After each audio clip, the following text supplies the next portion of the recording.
과거의 왕들은 자식을 굉장히 많이 두었었는데요. 조선시대 왕들 역시 자식을 굉장히 많이 낳았죠. 조선 왕조 500년간 실제로 제위에 올랐던 왕은 27명이었고 사망 후 추존된 왕은 5명이었는데 그들의 자식만 해도 총 268명이나 되었습니다. 태종은 29명의 자식을 낳았고 성종 28명, 선조 25명, 정종 23명, 세종 22명의 자식을 두었죠. 하지만 이들 중 왕이 된 사람은 태조 이성계를 빼고 고작 26명밖에 없었다는 뜻인데요. 그렇다면 왕이 되지 못한 이 많은 왕자들은 과연 어떤 삶을 살았을까요? 예전 왕의 자식들은 지금의 형제자매와 같은 느낌과는 전혀 달랐습니다. 사이가 좋을 때도 있었지만 서로 죽고 죽이는 경우도 많았죠. 왕비의 첫째 아들인 적장자는 원자라고 불렀고 10세 정도가 되면 세자로 책봉되었죠. 세자는 동궁이라고 불리기도 했습니다. 세자가 거처하는 곳을 동궁이라 불렀기 때문이죠. 왕이 살던 곳 동쪽에 위치하고 있어서 동궁이라고 불렀는데요.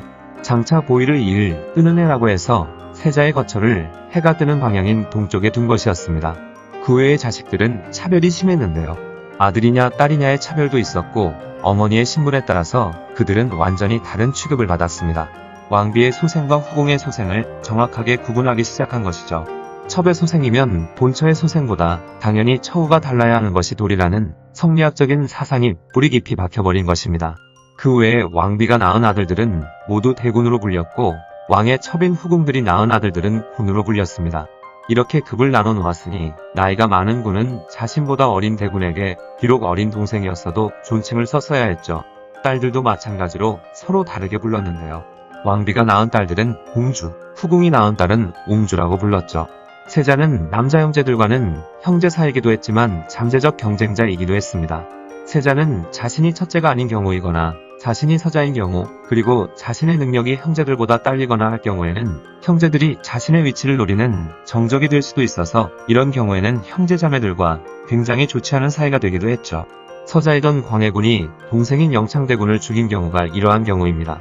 그러나 세자와 형제들이 친하게 지내는 경우도 있었는데요. 자신이 왕비의 소생인 적장자의 첫째 아들이며 심지어 왕이 될 재능마저 출중하면 세자 자리가 굳건했기 때문에 형제 자매와의 관계도 친밀하게 지내는 경우도 많았죠. 조선 초 태종은 왕권 강화와 안정을 도모하고 행여나 부모 형제 간에 있을 처참한 살육전을 없애기 위해서는 세자를 제외한 왕자들과 부마들의 모든 권한을 빼앗는 것이 좋겠다고 생각했습니다. 세자를 제외한 왕자들은 왕의 8천일의 친족은 벼슬을 하지 못하도록 하는 제도인 종친불사 제도를 실시하면서 정치에 참여하는 것을 철저하게 금지당했죠. 행여나 왕자들이 정치에 관련된 말을 하기라도 하면 3사의 대관들의 상소가 빗발칠 정도였습니다. 그만큼 왕도 신하들도 왕자들의 힘이 커지는 걸 경계했죠. 그렇다 보니 대군이나 군, 공주, 옹주들은 나이가 차서 결혼을 하게 되면 모두 군 밖으로 나가서 살았어야 했습니다. 그들은 언제든지 왕이나 세자의 위협이 될 수 있었던 존재이기도 했기 때문에 항상 누군가에게 감시를 당하며 살았고 감시를 수월하게 하기 위해 모든 왕족은 한양 안에서만 살아야 했죠.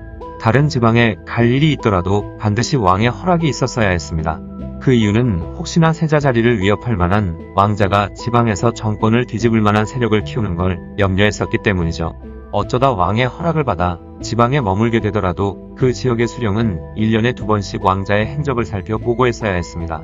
만약 왕자가 몰래 지방을 다녀왔을 때는 중벌에 처해졌고 왕자가 왔다간 지방의 수령에게도 책임을 물어 파직시키기도 했죠.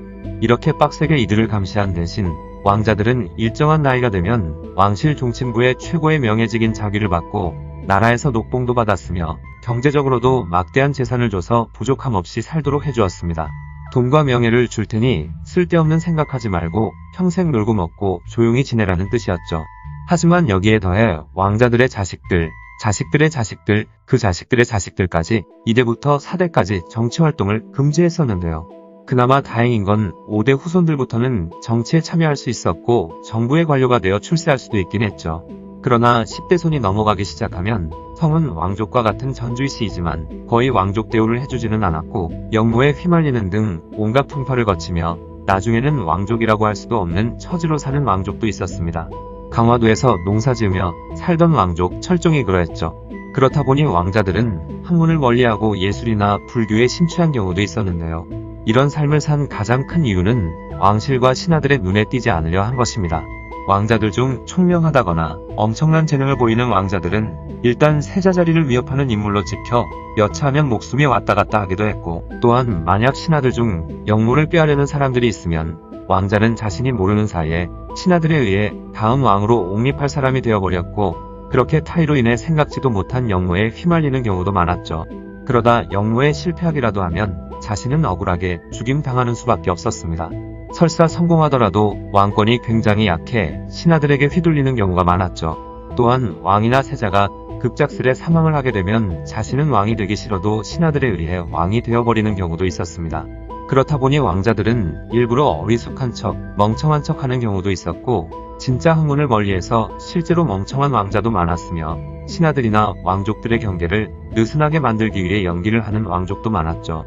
제한대군 역시 멍청이인 척 연기를 하며 목숨을 보존하려 한 것이라는 설도 많았고, 조선말 흥선대원군 역시 파라코에 상가집게라는 수모를 당하면서도 자신의 능력을 감추기도 했습니다. 그래서 능력이 뛰어난 왕자들은 자신의 능력을 펼쳤다간 골로 가기 딱 좋으니 평생을 쥐 죽은 듯 조용히 사는 수밖에 없었죠. 그들은 돈도 많다 보니 허구한 날 기방에 드나들고 주색에 빠져 사는 왕자들도 많았으며, 자신의 신분을 이용해 온갖 악행을 저지르는 왕자들도 많았죠. 임해군, 순화군은 왕자의 신분을 이용해 죄 없는 사람들을 마구 죽이기까지 한 왕자들이었습니다. 그러나 왕권을 위협하는 존재가 되지만 않으면 조용히 잘 먹고 잘 사는데 부족함은 없었습니다. 왕자들에게는 많은 특권까지 있었는데요. 이들은 법을 어겼을 때도 왕의 허락이 없으면 조사를 받지 않았고 고문 또한 받지 않았죠. 하지만 반대로 이들에게 죄를 범하는 사람에게는 처벌이 더 강해지기도 했습니다. 또한 조선시대에는 부모 중 한 사람만 천민이면 그 후손도 천민이 되었지만, 왕자들이 다른 천한 신분의 여성과의 사이에서 낳은 자식은 면천되어 천민이 되지 않았죠. 또한 왕자의 첩의 소생이라 할지라도 서자로 차별받지 않았다고 합니다. 당연히 군역 역시 면제되었죠.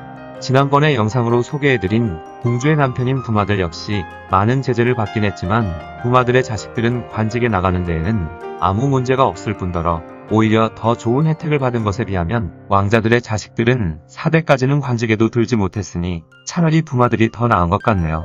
또한 부마들과 마찬가지로 야망 없이 유자적하고 희낙락하며 얇고 긴 삶을 원했던 왕자들은 왕이 되는 것보다 더 만족스러운 삶을 살았을 것 같기도 하죠. 나라의 지존이었던 왕의 아들로 태어났지만 왕이 되지 못한 채 어쩌면 죽을 수도 있는 삶을 살았던 대군과 군들에 대한 이야기였습니다.